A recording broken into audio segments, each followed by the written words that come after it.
கொங்கு தமிழ் சாரலிலே குளிர் நிலவு தென்றலிலே தங்க மலர் பறித்து தமிழ் தாக்கி சூட்டிவிட்டு உண்மையிலேயே நான் தலைப்புக்கு வாரதுக்கு முதல் விஜய் 5 ரூபாய்க்கு கதைக்க சொல்ல 50 ரூபாய் கழிச்சிட்டு போயிட்டான்.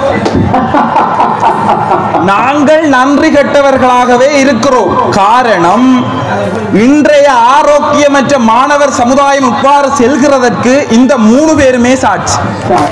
நடுவர் அவர்களே, இன்றைக்கு ஒரு தாயானவள் தன்னுடைய பிள்ளையை தன்னுடைய மொழியில் அழகாக ஒரு நீலாம்பரி ராகத்தில் ஒரு தாலாட்டு பாடலை பாடி தன் பிள்ளைய தூங்க வைக்கிறார். கல்விக்கும் தொலைபேசிக்கும் தாயின் தாலாட்டுக்கும் என்ன சம்பந்தம் என்று நீங்கள் கேட்கலாம்.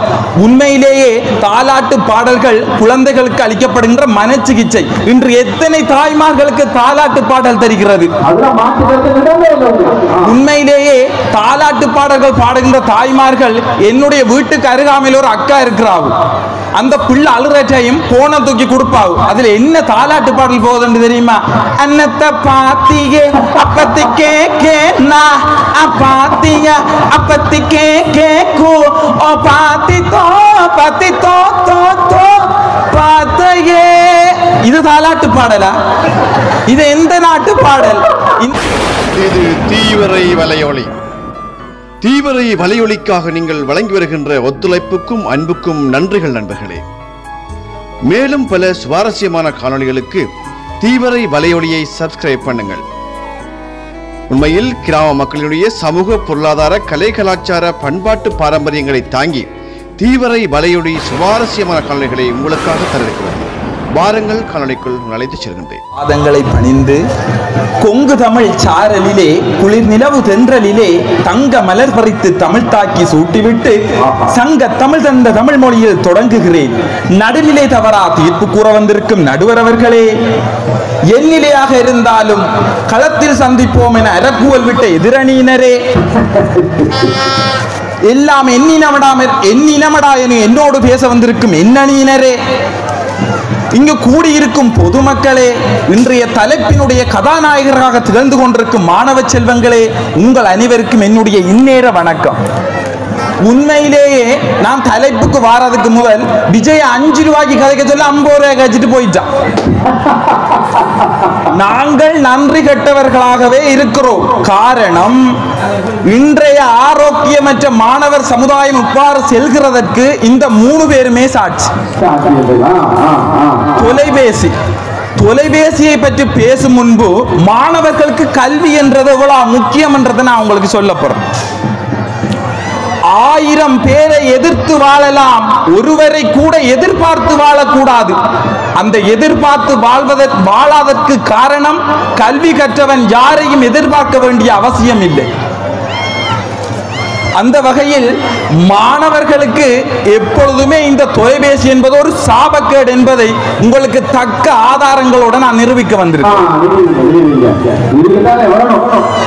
நடுவர் அவர்களே, இந்த உலகத்தை சுருட்டி தன் சட்டப்பையுள்ள வச்சிருக்க தொலைபேசியை போல எதிர்கால மாணவர்களுடைய எதிர்காலத்தை, அவர்களுடைய ஆளுமையை, அறிவாற்றலை, ஆரோக்கியத்தை அப்படியே சுருட்டி மழுங்கடிக்க செய்கின்ற ஒரு ஆயுதம் தான் இந்த தொலைபேசி.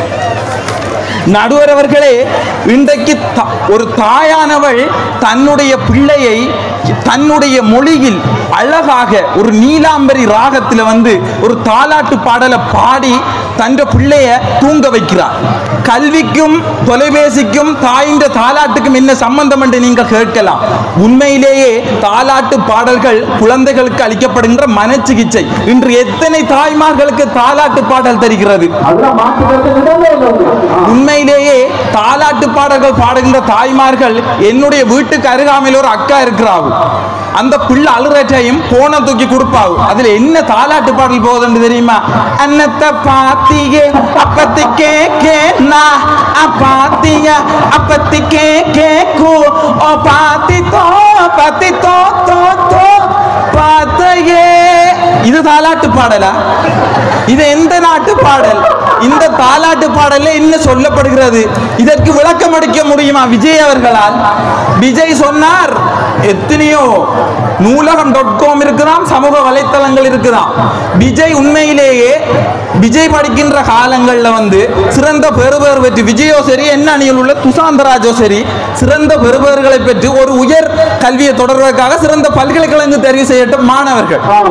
நீங்கள் எந்த சமூக வலைத்தளங்களில் எந்த .com விஜய் படித்தீர்கள் என்னிடம் சொல்லுங்கள். உங்களுக்கு நோமல் நோக்கியாவில் கூட ஒழுங்கா SMS பண்ண தெரியும். ஆனா நீங்க இன்றைக்கு தொலைபேசி எப்படி என்று பாருங்க மாணவர்களே, அவர்கள் மட்டும் படித்து பட்டங்கள் வாங்க வேண்டும்.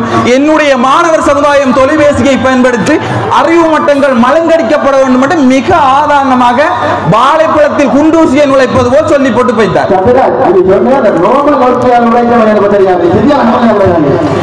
உண்மையிலேயே நடுவர் அவர்களே, விஜய் ஒரு ஆரோக்கியமான சமூகத்துக்கு கருத்து சொல்வார் என்று பார்த்தால் மாணவர்கள் அனைவருக்கும் தொலைபேசியை வாங்கி கொடுங்கள். உடனடியாக பாடசாலைகளை எல்லாம் இழுத்து மூடிவிட்டு புத்தகங்களை எல்லாம் நீக்கிவிட்டு மாணவர்களுக்கு தொலைபேசியை வாங்கி கொடுங்கள். இந்த சமூகத்தை பார்த்து நான் ஒன்று சொல்கிறேன். இன்று எத்தனை பேர் புத்தகங்கள் வாசிக்கின்றீர்கள்? இன்று நூல்களும் நூலகங்களும் திறக்கப்பட்டுள்ளது.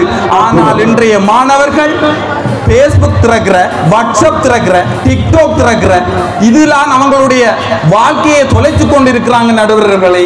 இது சிரிப்பதற்கான கருத்து அல்ல, சிந்திப்பதற்கான ஒரு கருத்து. உங்கள் அனைவருக்கும் தெரியும் தற்பொழுது பரவலாக பேசப்பட்டுக் கொண்டிருக்கின்ற விடயம். முல்லைத்தீவு குபுலாமுனையிலே காப்போத சாதாரண படிக்கின்ற மாணவிகள் மூவர் பாதுகாப்பற்ற ஒரு ஆலய தீர்த்த கிணறு ஒன்றில் செல்வி எடுக்கின்ற வேளையில் நிழற்படம் எடுக்கின்ற வேளையில் தவறி விழுத்து 2 மாணவிகள் உயிரிழந்தார்கள். ஒரு மாணவி வைத்தியசாலையில் அனுமதிக்கப்பட்டார். அந்த தாயானவள் அந்த பிள்ளையை வளர்ப்பதற்காக எவ்வளவு பாடுபட்டிருப்பாள், எத்தனை கனவுகள் கண்டிருப்பாள். அத்தனை கனவுகளையும் இந்த தொலைபேசி பகடுக்காய் ஆக்கி தங்கள் தாய் தகப்பன் கண்ட அத்தனை கனவுகளையும் இன்று பகற்கனவாய் ஆக்கி இருக்கிறது. பட்டங்கள் பெற்று பரிசில்கள் பெற்று பல்கலைக்கழகங்கள் செல்ல வேண்டிய மாணவர்கள் இன்று தொலைபேசியை பயன்படுத்தி சிறைச்சாலைகளுக்கும் நன்னடத்தை சிறுவர் உத்தியோக நிலையங்களுக்கும் செல்கிறார்கள்.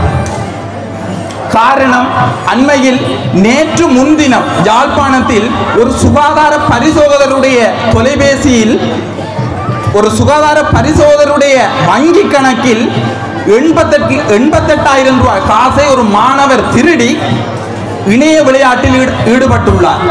இது எவ்வளவு பாரதூரமான விடயம். மாணவர்களும் பெற்றோர்களும் உங்களுடைய பிள்ளைகளில் அதிக கவனம் செலுத்த வேண்டும். அண்மையில் வந்துள்ள உயர்தர பெறுபேறுகளை எடுத்து பார்த்தாலே உங்களுக்கு தெரியும். தொலைபேசி பயன்படுத்திய மாணவனின் பெறுபேறும் தொலைபேசி இன்றி படித்து முன்னேறிய மாணவியின் பெறுபேறும் எவ்வளவு வித்தியாசத்தை ஏற்படுத்தும் என்று தாய் தகப்பனுக்கு தெரிகிறது. தொலைபேசி என்பது மாணவர் சமுதாயத்துக்கு எப்பொழுதுமே ஒரு சாபக்கேடு என்பதை நான் இங்கு கூறிக்கொள்கின்றேன். அது மாத்திரமல்ல, இங்கு சொல்லப்பட்ட விடயம் பாடசாலை மாணவர்கள் தொலைபேசியை எவ்வாறு பயன்படுத்துவதால் தீமையா நன்மையா, வளர்கிறதா தளர்கிறதா. ஆனால் தலைப்புக்கு சம்பந்தம் இல்லாத ஆக்கள் போல எங்கேயோ கோமாவில இருந்து வந்த ஆக்கள் மாதிரி தலைப்புக்கே சம்பந்தம் இல்லாத கதையெல்லாம் இங்கே கதைக்கப்பட்டது. ஆசிரியர் தொலைபேசி பயன்படுத்துகிறார். நடுவர் அவர்களே ஒன்றை புரிந்து கொள்ள வேண்டும். பாடசாலை கல்வியை சிறந்த முறையில் முடித்தால்தான் பல்கலைக்கழக கல்வியை பெற்றுக்கொள்ள வேண்டும். விஜயுடைய பேச்செல்லாம் பல்கலைக்கழக கல்வியிலே இருந்தது. அப்ப பாடசாலை கல்வி நேரங்களில் மாணவர் போனை பயன்படுத்தி விட்டு பல்கலைக்கழகங்கள் செல்லலாமா? விஜய் பொய் சொல்றோம் என்றாலும் பொருந்த சொல்லுவோம் என, அதுதான் இங்க முக்கியம். அதோட மாணவர்கள் தொலைபேசியை எவ்வாறு பயன்படுத்த வேண்டும், எவ்வாறு பயன்படுத்துகிறார்கள் என்று இங்கு கூறியிருந்தார்கள். மாணவர்கள் தொலைபேசியை எவ்வாறு பயன்படுத்த வேண்டும், எவ்வாறு பயன்படுத்தக்கூடாது என்றெல்லாம் கூறினார்கள். உண்மையிலே எனக்கு ஒன்று மகிழ்ச்சி அளிக்கிறது. எதிர்த்தரப்பு வாதிகளில் கோணலிங்கம் அண்ணா அவர்கள் எங்களுக்கு சார்பாக நிறைய கருத்துக்களை முன்வைத்தார். சிறப்பாக இருந்தது. என்னடா நம்மட பக்கம் கதைக்கிறார் என்று. அண்ணன் நன்றி, மிக்க நன்றி. ஏனென்றால் முதலாக ஒரு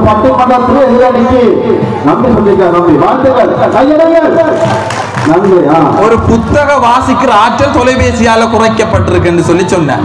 அதோட போன் பாவிக்கிறதுல பெற்றோர்கள கவனிப்பதோட தான் போன் பாவிக்கணும்ன்றதையும் சொன்னார். அதோட நடுவர் அவர்களும் எங்களுக்கு ஒரு மிகப்பெரிய சப்போர்ட் பண்ணார். என்னண்டா அவர மகளுக்கு கூட தான் போன எங்கெல்லாம் ஒழிக்கிறதாம் என்று சொல்றேன். இதெல்லாம் எங்களுக்கு சார்பான கருத்து. இதே மக்களும் நீங்கள் புரிந்து கொள்ள வேண்டும். அகத்தி ஆயிரங்காய் காய்ச்சாலும் புறத்தி புறத்தி என்ற ஒரு பழமொழி இருக்கு நடுவர் அவர்கள். தொலைபேசியில் இவர்கள் ஆயிரம் நன்மைகள் என்று கூவினாலும் அகத்தினுடைய காயை போல் மாணவர்கள் தொலைபேசியை புறத்தியாக வைக்க வேண்டும். அவ்வாறு வைக்கின்ற பொழுதுதான் நீங்களும் ஒரு உயர்கல்வியை கதிரலை பட்டிமன்றம் பெற்றெடுத்த மகத்தான பேச்சாளர் ராமன் சத்யராஜ். வறுமைக்குட்பட்ட குடும்பத்தில் பிறந்து வளர்ந்தாலும் கல்வியில் அதீதமான அக்கறைகளையும் ஆர்வத்தையும் அவன் காட்டி வந்தான். இளமை காலம் முதலே கலைகளில் தன்னை முழுமையாக ஈடுபடுத்தி அந்த கலைகள் மூலமாக பல்வேறு சமூக கருத்துக்களை மக்கள் மத்தியிலே பரப்பி மக்களால் பெரிதும் நேசிக்கப்படக்கூடிய ஒருவனாக சத்யராஜ் மாறினான்.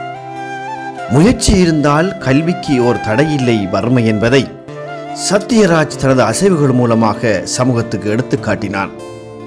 தான் நேசித்த கலைகளுக்கு ஊடாகவே தனது பட்டப்படிப்பையை மேற்கொண்ட இவன் சுவாமி விபுலானந்தா அழகியர் கற்கை நிலையத்தின் பட்டதாரியாக இன்று சமூகத்தில் திகழ்கின்றான். இன்று வரை தான் கிடைக்கின்ற சந்தர்ப்பங்களிலெல்லாம் தனது அதீத ஆற்றல்களை வெளிப்படுத்தி தனக்கான தனித்துவமான முத்திரையை பதிக்கின்ற சத்யராஜ் அவர்கள் கதிரலை பட்டிமன்றத்தின் உருவாக்கத்தில் அவனுக்கும் பாரிய பங்கிருக்கிறது. அந்த அடிப்படையில் கதிரலை பட்டிமன்றம் இன்னும் பல வெற்றி மேடைகளை தடைந்து செல்ல இருக்கிறது. அதற்காக அயராது பாடுபட்டு கொண்டிருக்கின்ற சத்யராஜருடைய கலைத்துவ பயணமும் பட்டிமன்ற பயணமும் இனிதாக வெற்றி பெற தீவிரை வலையொலி சார்பாக மனமாற வாழ்த்துகின்றோம். நன்றி. மீண்டும் ஒரு காலை சந்திப்போம். அதுவரை வணக்கம் கூறி விடுகிறேன். உங்கள் கனரூபன். நன்றி நண்பர்களே. நன்றி.